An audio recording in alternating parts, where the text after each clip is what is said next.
Hey, Jerry, it's Frank. How are you? Hey, Frank. I guess I managed to get on. Okay. Have you been? I'm good. Good. How are you? Everything is just fine, thank you. Um, all is well.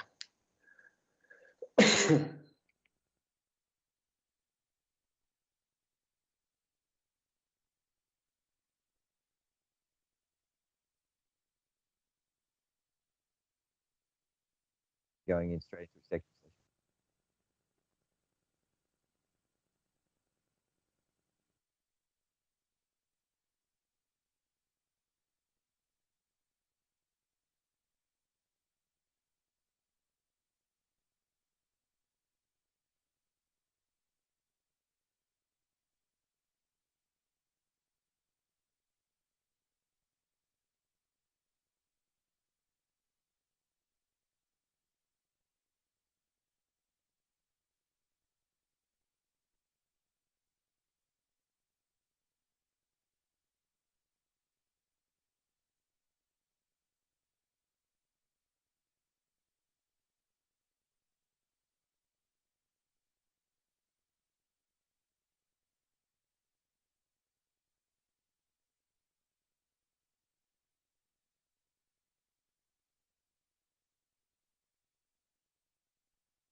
All right, good afternoon.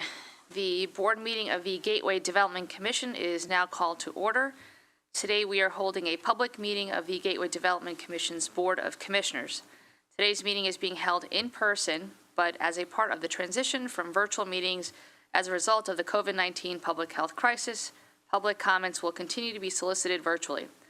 Audio is also being live streamed from the Gateway program website. The Commission will solicit comments from members of the public who have signed up for in-person comment. The Commission is also soliciting comments from the public that may be participating today virtually. A form for soliciting these comments is posted on the Gateway program website for those who wish to submit a comment for today's meeting. Acting Secretary Caulfield may ask you to conduct the roll call and report on the public notice for today's meeting. Co-Chair Glenn. Co-Chair Graywall-Verk. Here. Vice Chair Kosha. Here. Commissioner Barbas. Here. Commissioner Bauer. Here. Commissioner Dominguez. Here. Commissioner Zarro. Here. We have a quorum. Adequate notice of today's regular public meeting of the Board of Commissioners of the Gateway Development Commission has been provided in accordance with the Commission's enabling legislation. The agenda and public comments pertaining to the board meeting have been made publicly available on the Gateway Program's website. Notice of the meeting was posted to the website 5 business days before the meeting, and public notice of the time and place of the meeting was provided to appropriate media outlets. A video recording of this meeting will be posted on the Gateway Program website. Thanks, Ed. Before we continue into the public portion of today's meeting, we will be entering into executive session to discuss contract negotiations, personnel matters, and matters in which the release of information could impair a right to receive funds from the United States. After the executive session, the board will reconvene in public meeting session at 1:00 p.m. or shortly thereafter to continue the meeting, during which we will hear from our CEO, Chris Calori, for an update on the Gateway program. I make a motion to enter into executive session to discuss contract negotiations, personnel matters, and matters in which the release of information can impair a right to receive funds from the United States or other grantor. May I have a second? Second. Thanks, Jerry. Any discussion? All in favor? Aye. Any opposed? Motion carried.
Good afternoon. I hereby reconvene the open session board meeting. Mr. Caulfield, do we have a quorum? Yes, all commissioners are in attendance in person, and if the commissioners attending virtually can please identify themselves. Jamie Barbas, present. Marie-Therese Dominguez, present. Jerry Zarrow, present. Thank you. We have a quorum. Thank you, Mr. Caulfield. I want to welcome everyone back to today's meeting of Gateway Development Commission. The next item on today's agenda is a report on the minutes of the September 13th, 2022 meeting of the board. I will now turn to Mr. Caulfield for a report on the minutes of that meeting. Copies of the minutes of the meeting of September 13th, 2022 were delivered in electronic form by myself to the governors of New York and New Jersey on September 19th, 2022. The time for action by the governors of New York and New Jersey expired at midnight on October 4th, 2022, at which time actions recorded in the minutes went into full force and effect. Thank you, Mr. Caulfield. We will now turn to our CEO, Chris Clory, for an update on the Gateway program. Thank you all for joining us today.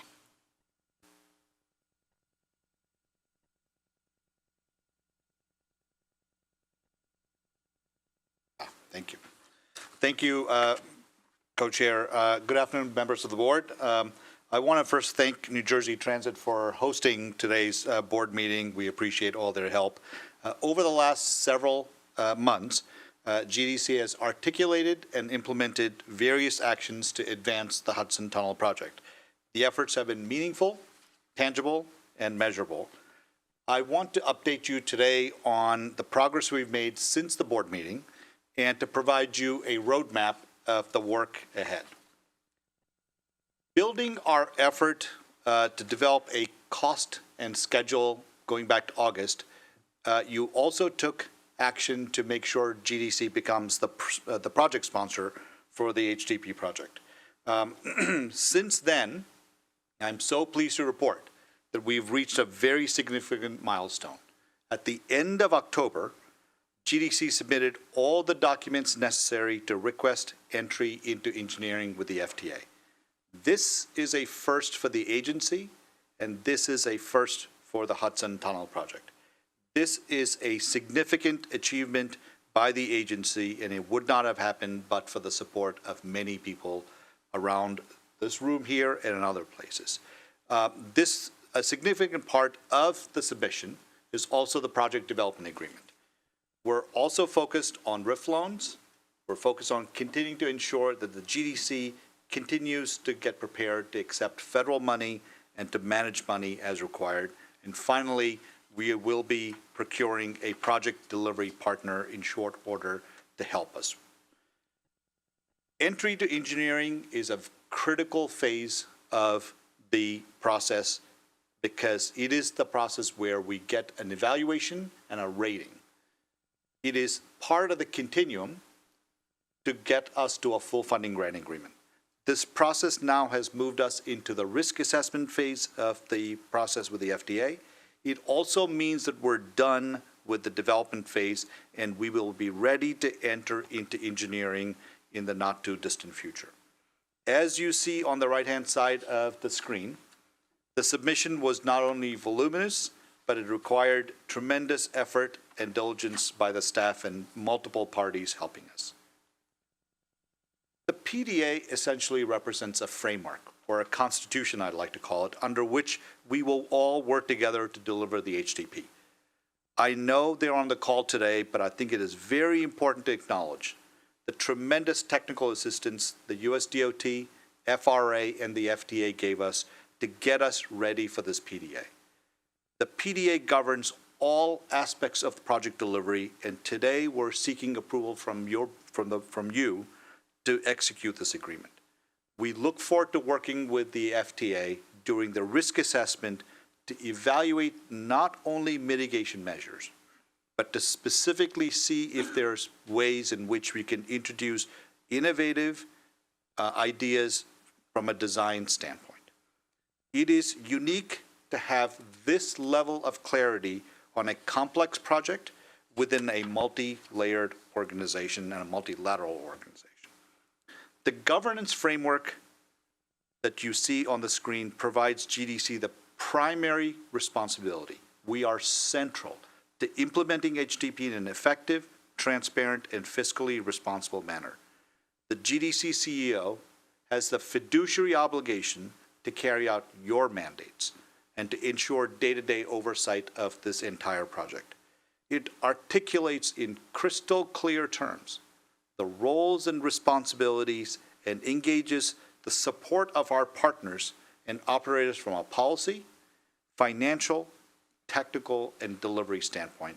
And as I've said before, it will also allow us to engage a project delivery partner to make sure that we are consistently meeting our financial, technical, and legal capacity issues that the FDA will ask us to meet. An important part of the submission is also the financial plan. As all of you know, in 2021 August, we submitted a financial plan from the GDC that basically contemplated a 50-50 strategy, which includes 50% federal funding and 50% local share funding.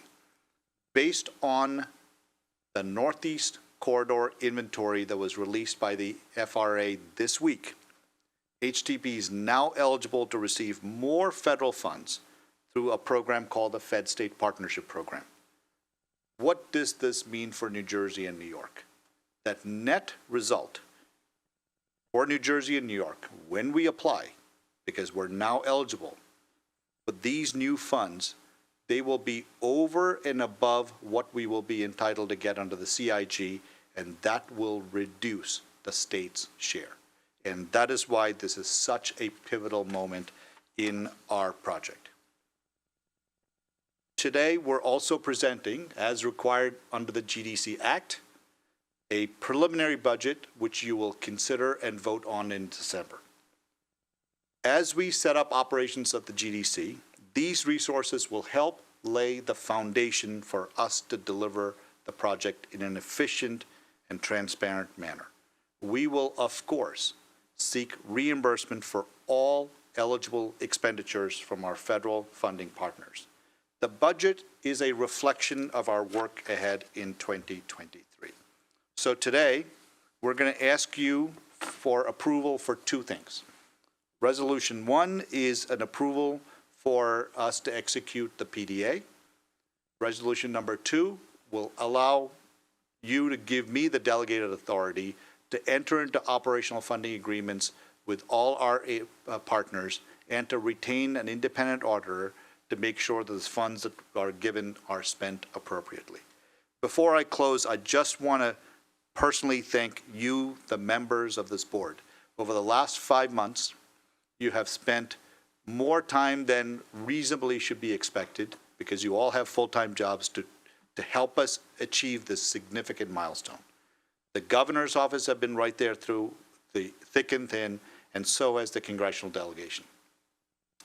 Senator Schumer, who has been following this project, including today, has been a huge advocate, has been laser focused on where we are on every development through this process. And finally, the USDOT and my colleagues at GDC. I am so glad we are entering into a Thanksgiving week, because I am so grateful for all the work that they do to make this agency look good. Thank you so much. I'm happy to answer any questions. Thank you, Chris. Really appreciate your time, energy, and effort, of course, and your team. Thank you for the long nights and days, and we really do appreciate it. So, for making all this progress up till now. With the submission of the request to enter engineering, which includes an updated financial plan and the PDA that we are voting on, today is a major milestone in the development of the Hudson Tunnel project. We look forward to working with the FTA during the risk assessment process and beyond to further mitigate risk and include innovative design and delivery concepts. I note for the record that the Commission has solicited in-person and virtual comments from the public in advance of and during today's meeting. A form for soliciting these comments was posted to the GDC website in advance of the meeting, and members of the public attending in person also had the opportunity to register today when arriving. The comments form for virtual participation was available throughout today's meeting. The Commission received 3 virtual public comments by 5 p.m. on Thursday, November 17th, 2022. If any virtual comments are received during today's meeting, they will be distributed to the board and posted on the Gateway Program website after today's meeting. All public comments received will also be filed in the Commission's records. Mr. Caulfield will now conduct the public comment period for those speakers who have registered in person today. Thank you, Co-Chair. Today we have 2 registered speakers. Speakers, in order to give everyone an opportunity to be heard, we request you limit your comments to 3 minutes. In accordance with the GDC Open Meetings Policy, the public comment period may be limited to 30 minutes. The first speaker is Joseph Clift.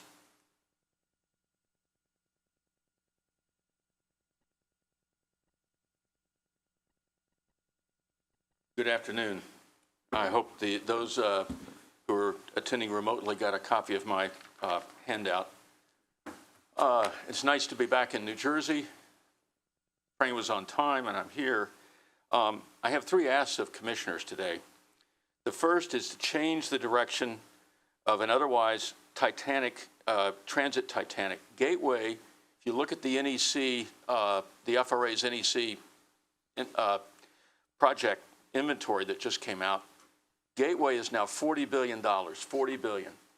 There's another $7 billion to fix up Penn Station and another $8 billion in related work. Some of that work is necessary for Gateway to work well. You're talking $55 billion. That is $850,000 per existing round trip rider. It's a number that I don't think anyone in this room thinks can be afforded. The problem is that the current project, the Hudson Tunnel Project Phase 1, which is the tunnel and the Portal North Bridge, does nothing to add capacity. It depends on another $22 billion being spent, plus some of the other work, before you get one more train or one more rider in the peak hour. That's a recipe for disaster. I call it a transit Titanic. And the solution to that, you got to change direction, but the first step is to separate the Hudson Tunnel Project, new tunnel, from the repair of the existing tunnels. Repair in place, which is done all over the world. It's been done at the Transit Authority in New York. A report by London Bridge Associates to you or your predecessors, Gateway Development Program Corporation, says it can be done. That means you start tunnel repairs next year, which is 12 years faster than you will under the current plan. That is important not only to get the tunnels repaired quickly, but it also frees up the existing plan to build new tunnels so they can be put on a different trajectory.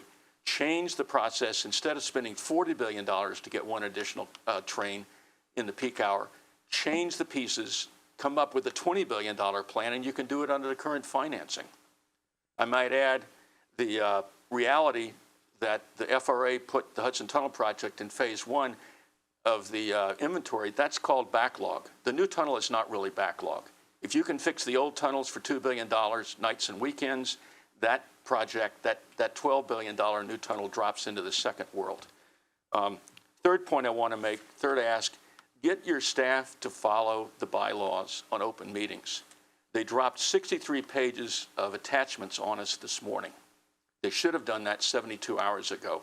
And there needs to be a calendar on the website saying when the next meeting is so people can plan to attend. Thank you very much. Oh, one additional comment. You have people on this commission who have the technical expertise to really dig into an alternative approach to getting capacity for less dollars. Thank you.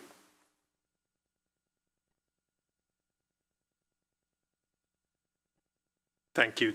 The next speaker is Sophie Capello of the RPA.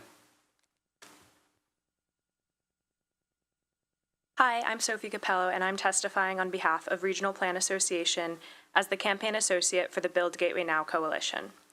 Thank you to the GDC for inviting public comments today, and congratulations on submitting the application for the federal funding grant agreement for the Hudson Tunnel project to enter into the engineering phase.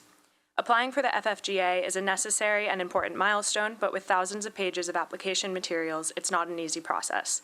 The GDC and project partners have continued to meet deadlines each step of the way, and it's so rewarding to see this project move forward. At RPA, we're working on a series of public engagement tools to help the media and the public better understand the federal funding process for infrastructure projects of this size.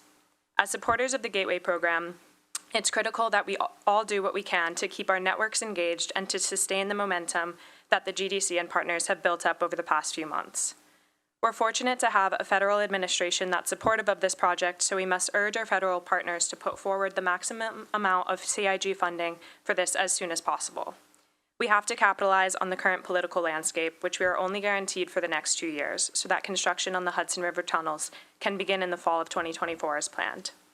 We also must continue to urge New York and New Jersey to cooperate politically and financially, as they have generally done, to maximize the federal-state funding partnership. With an informed and aligned coalition of Gateway supporters from both states, urging this partnership will be easier. Now that the Gateway program is entering the engineering phase, construction on the Hudson River tunnels is in sight. Thank you to the Gateway Development Commission for moving this critical project forward, and to all partners working toward this goal. Thank you. There are no more speakers. Thank you, Mr. Caulfield. The first action item before the board today is entitled Hudson Tunnel Project Authorization to Execute the Project Development Agreement. Do any of the commissioners wish to comment? I make a motion to adopt the resolution. Is there a second? Second. Is there any discussion? I move this motion to a vote. Mr. Caulfield, please call the roll. Co-Chair Glenn, Yes. Co-Chair Graywall-Verk, Yes. Vice Chair Kosha, Yes. Commissioner Barbas, Yes. Commissioner Bauer, Yes. Commissioner Dominguez, Yes. Commissioner Zarro. Yes. The motion passes. Thank you. The second action item before the board today is entitled Authorization for GDC to enter into operational funding agreements with Hudson Tunnel Project Partners and to retain an independent auditor. Do any of the commissioners wish to comment? I make a motion to adopt the resolution. Is there a second? Second. Is there any discussion? I move this motion to a vote. Mr. Caulfield, please call the roll. Co-Chair Glenn, Yes. Co-Chair Graywall-Verk, Yes. Vice Chair Kosha, Yes. Commissioner Barbas, Yes. Commissioner Bauer, Yes. Commissioner Dominguez, Yes. Commissioner Zarro. Yes. The motion passes. Thank you, Mr. Caulfield. There being no further business to conduct today, I motion to adjourn. Is there a second? Second. Thanks, Alicia. Is there any discussion? Hearing none, I move this motion to a vote. All in favor? Aye. Motion is, Aye. you. Motion is approved and the meeting is adjourned. Thank you very much, everyone.